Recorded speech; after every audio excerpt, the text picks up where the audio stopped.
Salut, bienvenue sur l'Info du Trail, un webzine quasi hebdomadaire sur le trail et son actualité en format ultra short de moins de 5 minutes, fait avec sérieux, sans se prendre au sérieux, et ça commence comme ça. Assis sur les marches du sentier menant à l'Îlette des Orangers, c'est une image marquante de cette 31e édition du Grand Raid.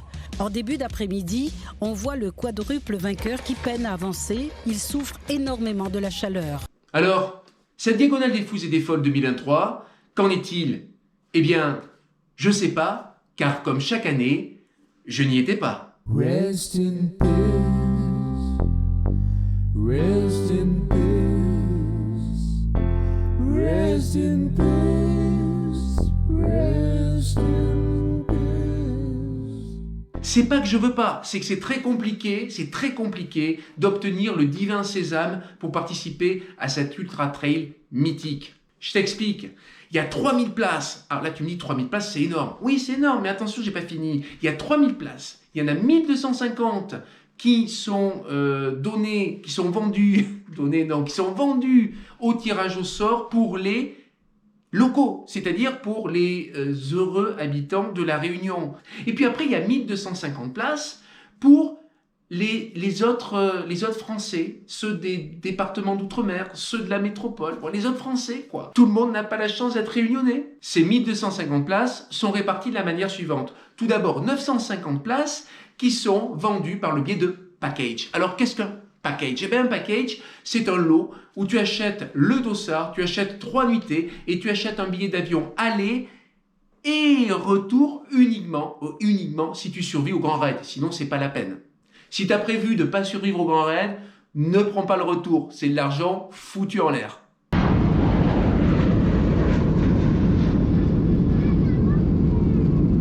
T'as prévu quand aller? Ben ouais, je compte pas survivre au Grand Raid. Et puis, franchement, ça permet de faire des économies. Et là, tu te dis, c'est super, je vais prendre un package. Bah oui, je vais prendre un package. Petit problème, pour avoir un package, il faut remplir 2 conditions. Première condition, il ne faut pas travailler le jour, plutôt exactement la matinée, un lundi matin en général, où sont mis en vente ces fameux packages. Parce qu'en 2-3 heures, ils sont vendus. Si ça bug pas. Si ça bug, il te faudra aussi le mardi matin, le mercredi matin.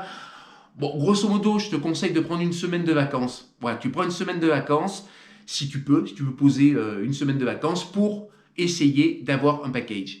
L'année dernière, ça buguait à mort. Il n'y a pas de raison qu'en 2024, ça ne rebug pas à mort. Deuxième condition qui découle de la précédente, du bug, il te faut une excellente connexion. Et oui, la course a lieu avant la course. Et c'est une course numérique. C'est-à-dire qu'il faut une super connexion avec triple fibre pour passer avant les autres, paf, choper une inscription, un package, et hop, le tour est joué. Sinon, tu vas vite te retrouver à la fin de l'entonnoir, et là, c'est mort, quoi. Et hélas, je ne coche aucune de ces 2 conditions. Tout d'abord, en général, je travaille le lundi matin. Tu vois, c'est comme ça, c'est la vie. Bon. Et deuxièmement, j'ai une connexion de 2 mers. Oui, qu'on peut qualifier de 2 mers. Je paie pour ça. Je paie. Et oui, ça se mérite, la connexion de 2 mers. La preuve par l'exemple. Tiens, je vais sur ce moteur de recherche qui n'est pas le moins utilisé de la planète, ni le moins efficace. Et là, je vais tout simplement, par exemple, aller chercher un site, un réseau social qui est totalement inconnu, tu vois, un truc qui est pas bien référencé. Voilà, YouTube. Bon, et là je clique. Alors tu te dis, tout est normal. Attention, c'est à partir de ce moment-là, voilà, celui-là, où on sent qu'il y a un léger problème. Je ne vais pas trop m'attarder dessus parce que j'ai prévu de faire une vidéo de moins de 10 minutes. Et si je m'y attarde, on en a pour 1 heure. Regardez, bon signe, on a les lettres. Ça veut dire que dans pas longtemps, je vais avoir les images, les vignettes des vidéos. Dans pas longtemps. Faut être patient.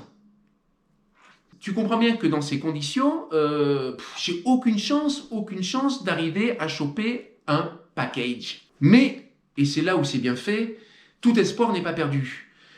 1 semaine ou 2 semaines après la vente des packages, il y a le tirage au sort, oui, parce que tout à l'heure j'ai dit qu'il y avait 950 sur 1250 places qui étaient vendues par le biais de package. Donc il en reste 300. 300 pour les Français non réunionnais au tirage au sort. Sauf que j'ai toujours perdu, moi, à leur tirage au sort. Toujours. Je sais pas pourquoi, mais je perds à ce putain de tirage au sort. Je perds au tirage au sort, certes, je perds au tirage au sort.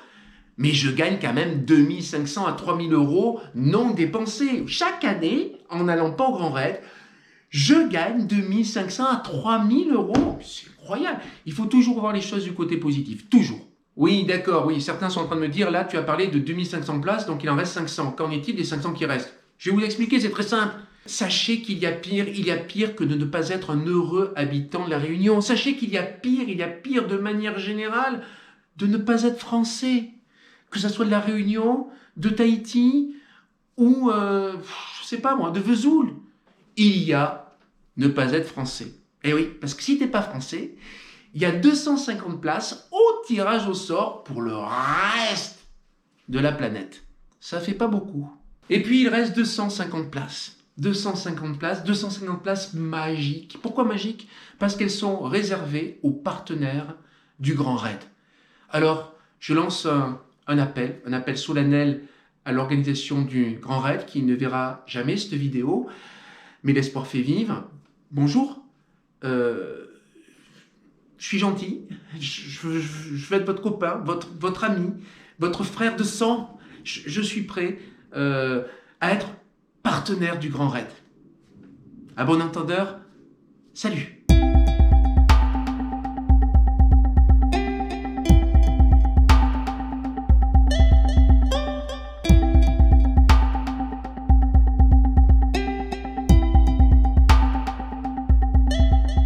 Cette indispensable petite mise au point étant faite, venons-en à la course. Alors il est inutile que je vous rappelle le nom des vainqueurs. Cathy Scheid, Aurélien Dunant-Pal... Aurélien Dunant... Mince, mais comment on dit son nom de famille? On dit Palaz? On le dit comment son nom de famille? Oui, parce que l'année dernière, j'étais un tout petit peu taquin avec le journaliste qui a interviewé Beñat Marmisol. Il s'est pris les pattes dans les lettres du nom de Beñat. Et bref, je me suis un tout petit peu moqué de lui, mea culpa. Mea maxima culpa. C'est pas bien. Parce que d'ailleurs, moi-même, de temps en temps, je dois écorcher pas mal de toponymes ou de patronymes. Alors, qu'en est-il cette année? Est-ce qu'ils s'en sont bien tirés avec le nom de famille d'Aurélien? La victoire est donc pour Aurélien Dunant-Palaz. Il boucle les 165 km de sa première diagonale des fous en 23h21. Le Savoyard était en tête du début à la fin. Palaz, d'accord, Palaz. Bon, ils ont prononcé le Z. Alors, sachant, comme cela est dit lors de la présentation de l'arrivée d'Aurélien, qu'il est savoyard, ou savoyard d'ailleurs, je ne sais pas exactement, qu'en est-il en Savoie? Prononçons-nous les Z et les X à la fin des toponymes ou des patronymes savoyards. Prenons quelques exemples. Est-ce que vous dites la Clusaz? Non, je crois que vous dites la Clusa. Est-ce que vous dites le glacier de Taconaz? Non, vous dites pas. Vous dites le glacier de Tacona. Est-ce que vous dites Avoriaz? Oui, il y en a certains parmi vous qui disent Avoriaz. Mais non, c'est faux. Vous dites Avoria. Est-ce que vous dites Chamonix? Non, vous dites Chamonix. Vous dites Chamonix. Est-ce que vous dites le col de la Forclaz? Vous dites pas le col de la Forclaz. Vous dites le col de la Forclaz. Alors qu'en est-il? On ne prononce pas le Z, on ne prononce pas le X à la fin des toponymes et des patronymes savoyards ou aux savoyards. Un peu de respect. Comme toute règle parfaite, il y a quelques exceptions. Aix-les-Bains, Servoz. Voilà. Mais de manière générale, en français, on ne prononce pas le Z. D'ailleurs, on ne dit pas « je me suis cassé le nez ». On dit « je me suis cassé le nez ». On ne dit pas « j'en ai à 16 ». J'en ai à 7. Non, on dit « j'en ai assez ». J'en ai assez. Oui, alors vous allez me dire, on dit merguez. Mais merguez, ça vient de l'arabe. Ça vient pas du latin. C'est comme ça. C'est ce qui me tarde demain. Je vais te dire ce qui me tarde. C'est ce qui me tarde, de sentir l'odeur des merguez. Non pas que j'aime les merguez, hein. Mais parce qu'il y aura du monde autour du stade. Pour trancher de manière définitive cette question ô combien essentielle pour la compréhension de l'Ultra Trail, allons voir ce qu'en dit le principal intéressé. C'est Aurélien Dunant-Palaz.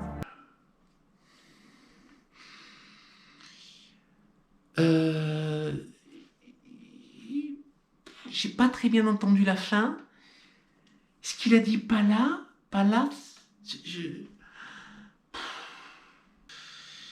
Il y a un doute qui subsiste, hein. On n'entend pas très bien s'il dit quelque chose ou pas après le A, ou c'est peut-être que j'ai beaucoup perdu en audition.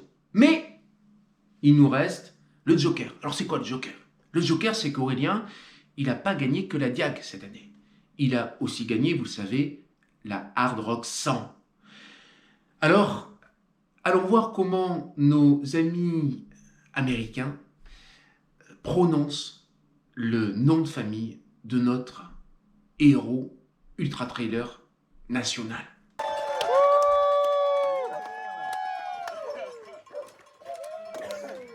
Everyone, welcome back. Oriol Dunan-Palaz. Bon, voilà, bravo. Bravo l'Amérique. Il y a un Z, le speaker, il prononce le Z. Ignorance absolue des règles de phonétique de Savoie et de Haute-Savoie. Nous voilà face à un dilemme, donc, soit respecter la règle, soit nous laisser porter par l'usage et prononcer ce Z. Je ne vais pas endormir de la nuit. Hein. Pour simplifier les choses, et je dis ça en toute modestie, j'ai une idée de génie. Désormais, on va appeler tous les vainqueurs Jornet. Comme ça, au moins, on est tranquille.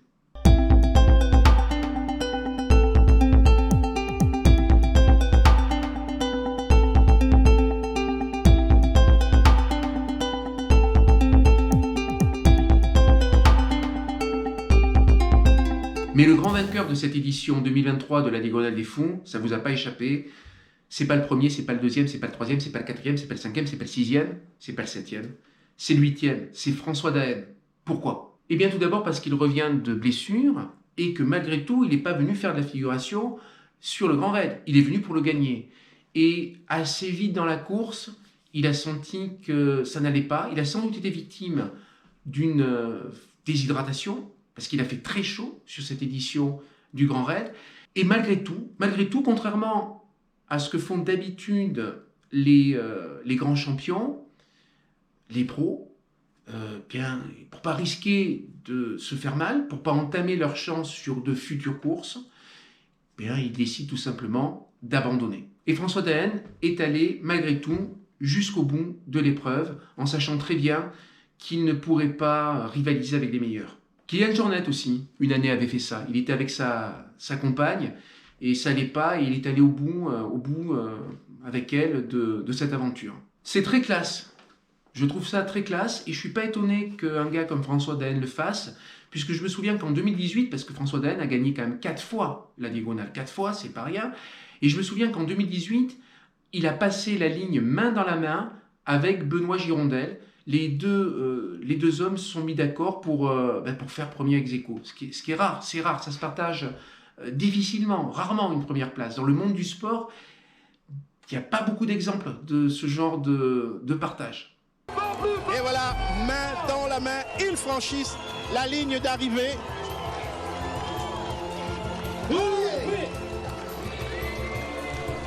23h, ils se sont imposés dans à peu près 23h18. Benoît Girondel, le Dromois, et François Daen, le Savoyard.